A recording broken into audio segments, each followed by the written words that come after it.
Hello everyone, this is Seerat. Welcome back to the channel. So अगर आप first time मेरी video देख रहे हो so please make sure to subscribe the channel. So now we are going to begin with the introduction of chapter third. The name of the chapter is pair of linear equations in two variables. So इसमें हम बात करेंगे linear equations की but in two variables. So मतलब सबसे पहले हम देखेंगे कि लीनियर इक्वेशंस क्या होता है। वेरिएबल्स तो हम सबको पता है कि क्या होता है। वेरिएबल मतलब कि कोई भी अल्फ़ाबेट हो सकता है, एक्स हो सकता है, वाई हो सकता है, जेड हो सकता है। सो कोई भी अल्फ़ाबेट जब नंबर के साथ आता है तो उसे वेरिएबल कहते हैं। जो कोई भी नंबर को मतलब कि वेरीफाई करता हो सो वो होता है वेरिएबल। सो कोई भी वेरिएबल, आपको पता चल गया कि वेरिएबल्स क्या होते हैं। एंड लीनियर इक्वेशंस, अब इक्वेशंस क्या होती हैं। हमने पॉलिनोमियल्स के बारे में पढ़ा था कि क्या होते हैं पॉलिनोमियल। For example x + 4 = 0। सो यहाँ पे ये पॉलिनोमियल है, लेकिन जब हम इसको इक्वल रखते हैं 0 के, मतलब कि दो साइड्स हो जाती हैं। ये हो गई लेफ्ट हैंड साइड एंड ये हो गई राइट हैंड साइड। सो जब दो साइड्स आ जाएं तो इक्वल के, जब इक्वल आ जाए मतलब कि वो इक्वेशंस हो जाती हैं। For example x² + 3x + 7। अब ये पॉलिनोमियल है, लेकिन जब हम इक्वल रखेंगे इसे 0 के तो ये एक इक्वेशन हो गई। ऐसे ही for example 3x³ + 2x² + 3x + 7। And जब हम इसे इक्वल रखेंगे किसी नंबर के या फिर 0 के तो वो एक इक्वेशन हो जाएगी। तो आपको पता लग गया कि इक्वेशन क्या होता है। सो यहाँ पे हम देख सकते हैं कि x की हाईएस्ट पावर 3 है। एंड जब भी हमें पता है किसी भी इक्वेशन या फिर पॉलिनोमियल की पावर 3 होती है किसी वेरिएबल के साथ तो वो हमारे क्यूबिक होते हैं। सो यहाँ पे ये इक्वेशन है तो क्यूबिक इक्वेशंस, ये है हमारी एक क्यूबिक इक्वेशन। एंड इस इक्वेशन में हम देख सकते हैं कि x की हाईएस्ट पावर क्या है। x की हाईएस्ट पावर 2 है, मतलब कि इसकी जो डिग्री है वो 2 है। तो ये कौन सा इक्वेशन हुआ? ये हमारी इक्वेशन हुई क्वाड्रेटिक इक्वेशन।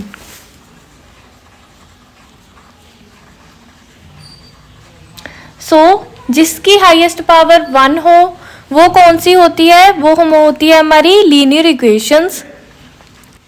सो जिस इक्वेशन की पावर 1 हो वो होती है लीनियर इक्वेशन, जिसकी पावर 2 हो हाईएस्ट डिग्री मतलब कि हाईएस्ट पावर 2 हो वो होती है क्वाड्रेटिक इक्वेशंस। एंड जिनकी हाईएस्ट पावर 3 हो वो होती है क्यूबिक इक्वेशंस। तो लेकिन इस चैप्टर में हम सिर्फ बात करेंगे लीनियर इक्वेशंस की। अब हमने यहाँ पे क्या चीज़ कॉमन देखी? हमने देखा कि यहाँ पे x है, इस सभी इक्वेशंस में ओनली x है, मतलब कि वन वेरिएबल है ओनली x। जब हम बात करेंगे टू वेरिएबल्स की, मतलब कि x होगा या फिर कोई भी वेरिएबल होगा और दूसरा होगा y, जैसे कोई भी वेरिएबल होगा। So for example x + y = 0। सो यहाँ पे हम देख सकते हैं कि हाईएस्ट पावर है 1, ठीक है। एंड यहाँ पे दो वेरिएबल्स हैं, एक तो x एंड एक y। तो ये हो गया example linear equation in two variables, also equal में है। तो ये भी एक एग्जांपल है linear equations in two variables का। हम कोई और एग्जांपल लेते हैं, जैसे 3x + 2y + 7 = 0। तो ये भी एक एग्जांपल है लीनियर इक्वेशन की। सो जब हम बात करेंगे linear equations in two variables की तो सबसे पहले हमारे पास ग्राफ्स आएंगे। सो रीड करते हैं। Given 2 lines in a plane, only one of the following 3 possibilities can happen. So हमें एक प्लेन दिया हुआ है या फिर आप समझ लो कोई भी ग्राफ है। जैसे यहाँ पे एक ग्राफ है, ये हो गया x एक्सिस एंड ये हो गया y एक्सिस। सो हमारे पास दो लाइंस हैं, एक ये लाइन हो गई एंड ये एक और लाइन हो गई। और इन्होंने कहा है कि इन दोनों लाइंस की 3 पॉसिबिलिटीज़ ही हैं, इसके अलावा कोई भी पॉसिबिलिटी नहीं है। सो कौन सी पॉसिबिलिटीज़ हैं हम उनको रीड करेंगे। सो फर्स्ट है two lines will intersect at one point. So graph बनाते हैं सबसे पहले हम। सो ये है हमारा ग्राफ की वाई एक्सिस एक्स एक्सिस। सो दो लाइन्स हैं, जो एक तो हमारी ये लाइन हो गई एंड ये एक और लाइन हो गई। सो इन्होंने कहा है two lines will intersect at one point. ये दो जो लाइन्स है ये इंटरसेक्ट करनी है एक पॉइंट पे। सो ये एक पॉसिबिलिटी हो गई, मतलब कि two lines will intersect at one point. So next possibility है the two lines will not intersect, they are parallel. So इसे भी हम समझते हैं। ये है हमारा ग्राफ, ये हो गया एक्स एक्सिस, ये हो गया वाई एक्सिस। इन्होंने कहा है two lines will not intersect, जो दो लाइन्स है वो इंटरसेक्ट नहीं करेंगी, they are parallel. So parallel lines बनाते हैं, एक ये लाइन होगी एंड ये एक और लाइन होगी। सो ये दोनों लाइन्स पैरेलल हैं, ये इंटरसेक्ट नहीं कर रही हैं। सो ये लाइन्स आगे बढ़ती जाएंगी लेकिन इंटरसेक्ट नहीं करेंगी। सो ये थी हमारी सेकेंड पॉसिबिलिटी। अब हम देखते हैं हमारी थर्ड पॉसिबिलिटी क्या कहती है। So the two lines will be coincident, मतलब कि हम ग्राफ से समझते हैं। ये है हमारी एक्स एक्सिस एंड ये है हमारी वाई एक्सिस। इन्होंने कहा है कि दो लाइन्स, जो हमारी दो लाइन्स होंगी वो कोइंसिडेंट होंगी। मतलब अगर कोई इक्वेशन है उसकी लाइन ये है एंड जो दूसरी इक्वेशन है उसकी लाइन इसके ऊपर आ गई, मतलब कि इसे कोइंसिडेंस करती हैं। सो जब दो लाइन्स एक के ऊपर एक होती हैं तो उसे कोइंसिडेंट लाइन्स कहते हैं। तो ये थी हमारी थ्री पॉसिबिलिटीज। आपने याद रखना है कि या तो लाइन्स इंटरसेक्ट करेंगी, या लाइन्स पैरेलल होंगी इंटरसेक्ट नहीं करेंगी, या फिर वो कोइंसिडेंट होंगी, मतलब कि एक के ऊपर एक होंगी। सो ये ही हमारी थ्री पॉसिबिलिटीज है। सो नेक्स्ट है if a pair of linear equations is given by a1 x plus b1 by plus c1 equal to 0। So ये हमारी क्या है, बेसिकली ये हमारी फर्स्ट इक्वेशन है एंड हमारे पास एक और इक्वेशन है which is a2x plus b2y plus c2 equal to 0। So ये भी हमारी एक इक्वेशन है। अब इसमें हम क्या देखेंगे। आपको पता है कि x एंड y हमारे वेरिएबल्स हैं एंड वेरिएबल के साथ जो नंबर होता है वो हमारे कोफिशिएंट्स होते हैं। अगर मैं लिखना चाहूँ कि x का कोफिशिएंट क्या है, x के साथ क्या है a1, x का कोफिशिएंट होगा a1। ऐसे ही y का कोफिशिएंट क्या होगा b1 एंड c1 हमारा एक कांस्टेंट टर्म है। आपको याद रखना है C1 हमारा कांस्टेंट टर्म है। सेकंड इक्वेशन में x का कोफिशिएंट क्या है, जो कि x के साथ है, मतलब कि x का कोफिशिएंट है a2। सेकंड इक्वेशन में y का कोफिशिएंट क्या होगा b2 एंड c2 हमारा एक कांस्टेंट टर्म है। कांस्टेंट टर्म क्या होगी C2। ये हमारी दो इक्वेशंस थी एंड अगर हम एक कोई एग्जांपल लेते हैं x plus 2y minus 4 equal to 0, ये हमारी फर्स्ट इक्वेशन है एंड सेकंड इक्वेशन है हमारे पास 2x plus 4y minus 12 equal to 0, ये है हमारी सेकंड इक्वेशन। अगर मुझे बताना हो कि इन दोनों इक्वेशंस को देखकर बताओ कि इनमें a1 a2 b1 b2 and c1 and c2 क्या है, तो कैसे पता चलेगा। a1 मतलब कि x के साथ जो उसका कोफिशिएंट है वो होता है a1। यहाँ पे x का कोफिशिएंट क्या है, कुछ भी नहीं है, तो मतलब कि 1। a1 होगा 1 एंड b1 क्या होगा, ये 1 वाली टर्म्स फर्स्ट इक्वेशन के लिए है एंड b1 क्या होगा, मतलब कि जो y के साथ उसका कोफिशिएंट है। y के साथ है 2, b1 हो गया 2 एंड c1 मतलब कि हमारी कांस्टेंट टर्म। यहाँ पे कांस्टेंट टर्म क्या है हमारी -4। ये तो हो गए फर्स्ट इक्वेशन के एंड सेकंड इक्वेशन के a1 क्या होगा, जो x के साथ उसका कोफिशिएंट है मतलब कि 2 B2 क्या होगा, y के साथ उसका कोफिशिएंट मतलब कि 4, एंड C2 होगा मतलब कि कांस्टेंट टर्म जो है हमारी -12। सो ऐसे हम इसे फाइंड आउट कर सकते हैं। सो अगर आपको इक्वेशंस गिवन है तो ऐसे आप A1, A2, B1, B2, C1, C2 को फाइंड आउट कर सकते हैं। सो अब हमारे पास 3 पॉसिबिलिटीज हैं। तो फर्स्ट पॉसिबिलिटी क्या है हमारे पास, A1/A2 not equal to B1/B2। ये तो हमारी फर्स्ट कंडीशन है। एंड सेकंड कंडीशन है हमारे पास A1/A2 इक्वल है B1/B2 के but not equal to C1/C2। ये है हमारी second condition. And third condition है हमारे पास A1/A2 इक्वल है B1/B2 एंड ऑल्सो इक्वल है C1/C2 के। सो कैसे समझेंगे, हम एक एग्जांपल लेंगे। हमने पहले इन इक्वेशंस के A1, A2, B1, B2, C1, C2 निकाले थे। सो हम इनके रेशियोज को कंपेयर करेंगे। कंपेयर कैसे करेंगे, मतलब कि हम देखेंगे A1/A2 हमारा क्या है, B1/B2 हमारा क्या है एंड C1/C2 क्या है। सो A1 मतलब कि यहाँ पे हमने देखा था A1 है 1 अपॉन A2 है हमारे पास 2। सो A1/A2 आया है 1/2 एंड B1 है हमारे पास 2 एंड B2 है हमारे पास 4। मतलब अब हम इसकी कटिंग करेंगे 1/2। सो B1/B2 भी हमारे पास 1/2 आया है एंड C1 क्या है हमारे पास -4 अपॉन C2 है हमारे पास -12। सो इसकी कटिंग करेंगे, ये आ गया 1/3 माइनस माइनस प्लस हो गया। सो C1/C2 आया है 1/3। सो हम कह सकते हैं कि A1/A2 इक्वल है B1/B2 के 1/2 but not equal to C1/C2। So ये जो है हमारी कंडीशन, ये कौन सी कंडीशन है, ये है हमारी सेकंड कंडीशन। हमारी फर्स्ट कंडीशन है A1/A2 not equal to B1/B2। मतलब कि अगर हम एक एग्जांपल लें कि A1/A2 है हमारे पास 1/2 एंड B1/B2 है हमारे पास 1/3।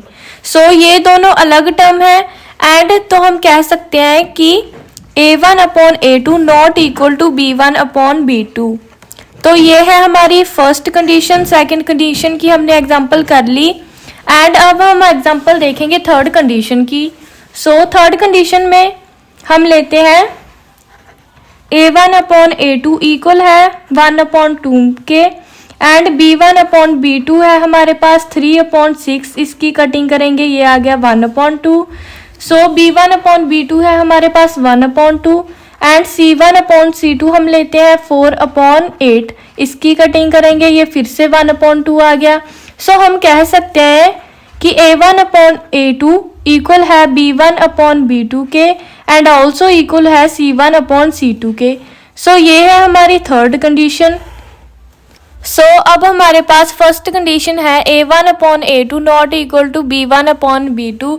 मतलब कि अगर आपने दोनों इक्वेशंस के A1/A2, B1/B2, C1/C2 को निकाल लिया एंड उनके रेशियोज को कंपेयर किया तो आपके पास आया है A1/A2 not equal to B1/B2। तो आपने समझ लेना है कि जब वो दोनों इक्वेशंस का ग्राफ बनेगा तो उस ग्राफ की जो लाइंस होंगी वो इंटरसेक्टिंग लाइंस होंगी। मतलब कि उस ग्राफ की जो लाइंस होंगी वो इंटरसेक्टिंग लाइंस होंगी। मतलब कि वो दोनों लाइंस एक पॉइंट पे मीट करेंगी। वो दोनों ग्राफ की लाइंस जो हैं वो एक पॉइंट पे, एक कॉमन पॉइंट पे मीट करेंगी। एक पॉइंट पे मीट करेंगी मतलब कि उसका एक यूनिक सॉल्यूशन होगा। सो आपने याद रखना है कि अगर A1/A2 not equal to B1/B2 आया है तो उस ग्राफ की लाइंस हैं जो वो इंटरसेक्ट करेंगी एक पॉइंट पे एंड उसके जो सोल्यूशन है वो यूनिक सोल्यूशन होगा। सो सेकेंड कंडीशन है हमारे पास A1/A2 इक्वल है B1/B2 के but not equal to C1/C2।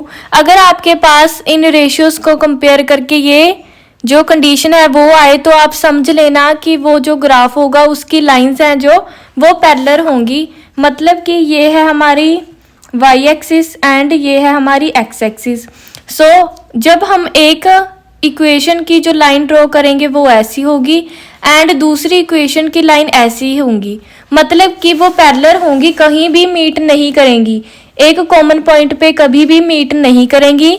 सो अगर ये कंडीशन हो तो मतलब जो ग्राफ की लाइंस हैं वो पैरेलल हैं, पैरेलल लाइंस हैं एंड अगर वो कंडीशन इस कंडीशन में वो मीट नहीं करेंगी किसी भी पॉइंट पे तो मतलब उसका जो सॉल्यूशन है वो नो सॉल्यूशन, एक भी सॉल्यूशन नहीं है। सो इसका कोई भी सॉल्यूशन नहीं होगा एंड इनकी जो ग्राफ की लाइंस हैं वो पैरेलल लाइंस होंगी। सो यही थी हमारी second condition. So third condition है हमारे पास A1/A2 इक्वल है B1/B2 के एंड इक्वल है C1/C2 के। मतलब कि ये तीनों ही इक्वल हैं। तो अगर आपके पास रेशियोज को कंपेयर करके ये कंडीशन आए तो आप समझ लेना कि जो ग्राफ की लाइंस हैं वो कोइंसिडेंट लाइंस हैं। मतलब कि अगर ये है हमारा ग्राफ, सो इसकी अगर हम एक इक्वेशन की जो हम लाइंस ड्रॉ करेंगे तो वो ये है एंड सेकंड इक्वेशन की लाइन इसके ऊपर ड्रॉ होगी। मतलब कि ये कोइंसिडेंट कर रही हैं, दोनों लाइंस एक के ऊपर एक हैं।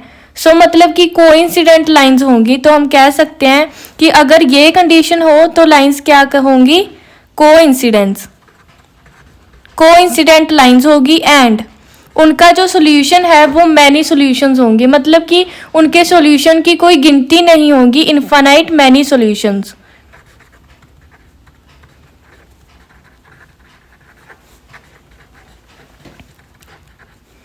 सो आपने याद रखना है अगर A1/A2 not equal to B1/B2 आए तो लाइंस इंटरसेक्टिंग होंगी एंड आल्सो यूनिक सॉल्यूशन होगा, एक सॉल्यूशन होगा। अगर आपके पास कंडीशन आए A1/A2 इक्वल है B1/B2 के नॉट इक्वल टू C1/C2 तो लाइंस हैं वो पैरेलल होंगी एंड उसका कोई भी सॉल्यूशन नहीं होगा। अगर आपके पास थर्ड कंडीशन आए मतलब कि A1/A2 इक्वल आए B1/B2 के ऑल्सो इक्वल हो C1/C2 के तो वो जो लाइंस होंगी वो कोइंसिडेंट लाइंस होंगी एंड उसके बहुत सारे सॉल्यूशन होंगे, मतलब कि इनफाइनाइट मैनी सॉल्यूशंस। सो अब आपने देखना है इनकी कंसिस्टेंसी, मतलब कि कौन सी कंडीशन में कौन सा ग्राफ है जो कंसिस्टेंट है एंड कौन सा इनकंसिस्टेंट। तो आप कैसे देखोगे, अगर किसी ग्राफ का सॉल्यूशन है तो वो कंसिस्टेंट है, अगर नहीं है तो वो इनकंसिस्टेंट होगा। मतलब कि यहाँ पे फर्स्ट कंडीशन में यूनिक सॉल्यूशन है लेकिन सॉल्यूशन तो है, एक सॉल्यूशन है लेकिन सॉल्यूशन है, तो ये वाली कंडीशन में ये कंसिस्टेंट होगा, आपने याद रखना है। एंड सेकंड कंडीशन में नो सॉल्यूशन, मतलब कि कोई भी सॉल्यूशन नहीं है तो वो इनकंसिस्टेंट है। एंड थर्ड कंडीशन में इनफाइनाइट मैनी सॉल्यूशंस, अब इसके तो इनफाइनाइट सॉल्यूशंस है, मतलब कि ये तो कंसिस्टेंट होना ही था। सो अगर आपने याद रखना है कि अगर सॉल्यूशन है तो वो कंसिस्टेंट है, अगर सॉल्यूशन नहीं है तो वो इनकंसिस्टेंट होगा। सो नेक्स्ट टॉपिक है अलजेब्रिक मेथड्स। सो अलजेब्रिक मेथड्स क्या होते हैं। सो अब आपके पास दो इक्वेशंस होंगी एंड आपको उनको सॉल्व करना होगा। तो आप कैसे करेंगे, आपके पास दो ऑप्शंस होंगी, या तो आप ग्राफिकली उसे सॉल्व करेंगे या फिर आप यूज़ करेंगे अलजेब्रिक मेथड्स का। मतलब कि अगर आपको इक्वेशंस को सॉल्व करना है पर बिना किसी ग्राफ की मदद से, तो हम कैसे करेंगे, अलजेब्रिक मेथड से करेंगे।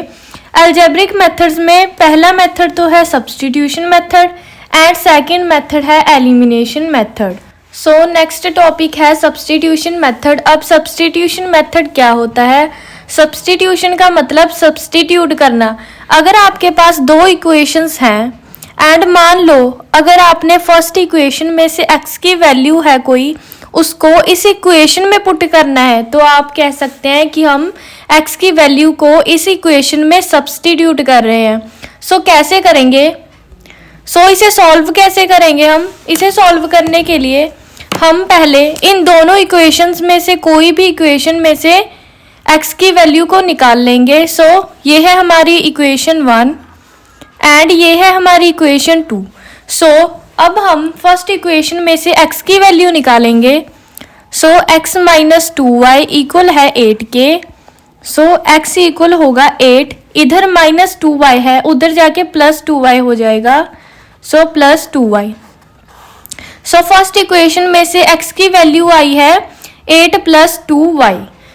अब इस x की वैल्यू को हम सेकंड इक्वेशन में पुट करेंगे। ये है हमारा सेकंड स्टेप।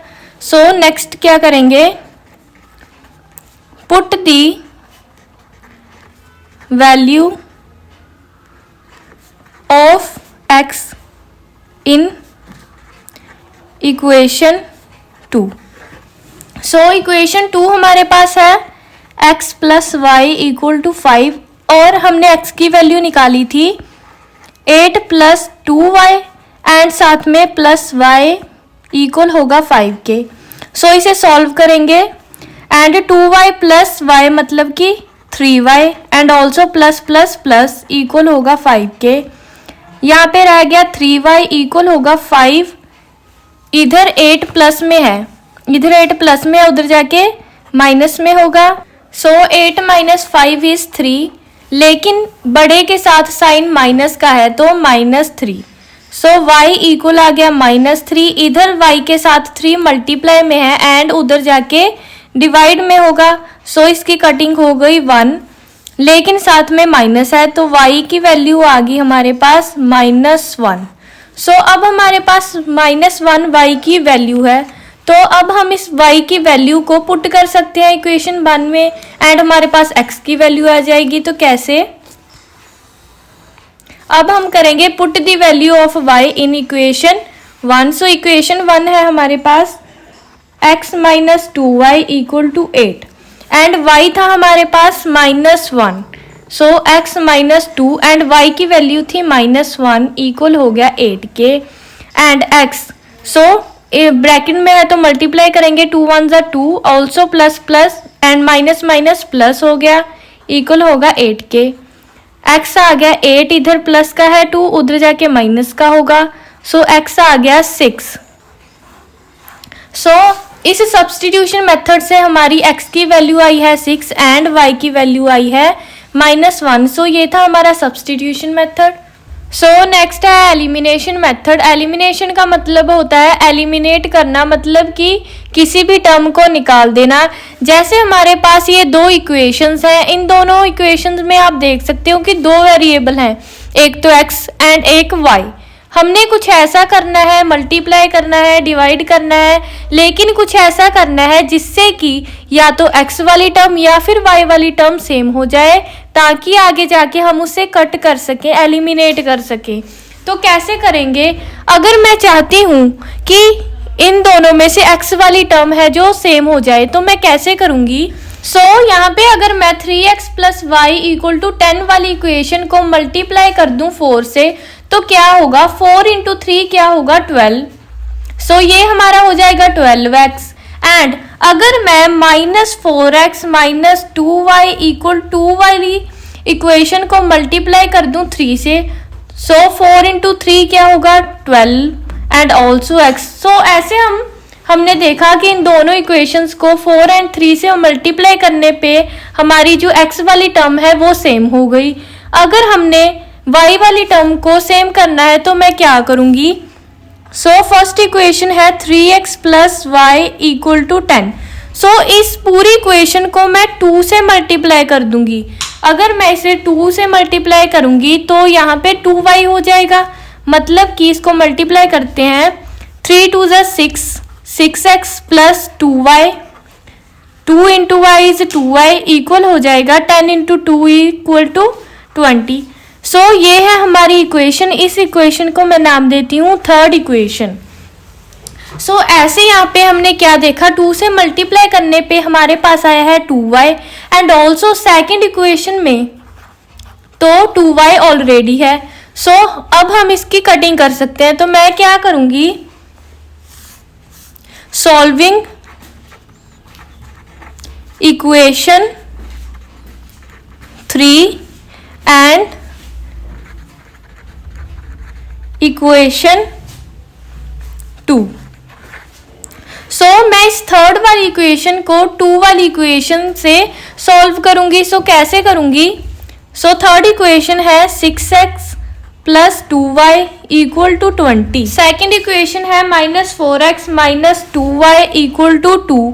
सो इन दोनों को कैसे सॉल्व करूंगी मैं, अब देखो यहाँ पे प्लस माइनस 2y यहाँ पे भी है एंड 2y इस इक्वेशन में भी है एंड यहाँ पे प्लस माइनस माइनस है, तो प्लस माइनस माइनस होगा, मतलब कि मैं 2y एंड 2y को कट कर सकती हूँ, प्लस माइनस माइनस। एंड अगर मैंने इसे सॉल्व करना है तो कैसे करूँगी, यहाँ पे ये 6 प्लस का है एंड 4 माइनस का, मतलब कि प्लस माइनस माइनस। सो 6 माइनस 4 क्या होगा, 2 एंड साथ में x, साइन बड़े वाले के साथ क्या है, प्लस का, तो ये प्लस ही रहेगा एंड 2y वाली टर्म तो कटिंग होम में हो गई एंड ये इक्वल आएगा, यहाँ पे 20 प्लस का है एंड 2 भी प्लस का है, सो प्लस प्लस प्लस होगा, सो 20 प्लस 2 इक्वल होगा 22 एंड x इक्वल होगा 22। इधर 2x के साथ मल्टीप्लाई में है, उधर जाके डिवाइड में होगा, सो कटिंग हो गई 11। सो x की वैल्यू हमारे पास आई है 11। सो अब इस x की वैल्यू को हम पुट करेंगे फर्स्ट इक्वेशन में ताकि हमारे पास y की जो वैल्यू है वो आ जाए। तो फर्स्ट इक्वेशन है हमारे पास 3x plus y equal to 10 and x की वैल्यू है हमारे पास 11। सो पुट करते हैं, सो 11 इंटू 3 हो गया 33 plus y equal to 10 and इधर y रह गया एंड 10, इधर 33 प्लस में है, उधर जाके माइनस में होगा। सो माइनस करते हैं, 33 को माइनस करेंगे 3 एंड 2 23। सो ये आ गया 23, लेकिन बड़े वाले के साथ माइनस का साइन है तो आ गया -23। सो ये था हमारा एलिमिनेशन मेथड जिससे y की वैल्यू -23 आई है एंड x की वैल्यू 11 आई है। So this is the video of introduction of chapter 3. Now we will move to the exercise 3.1. Thanks for watching.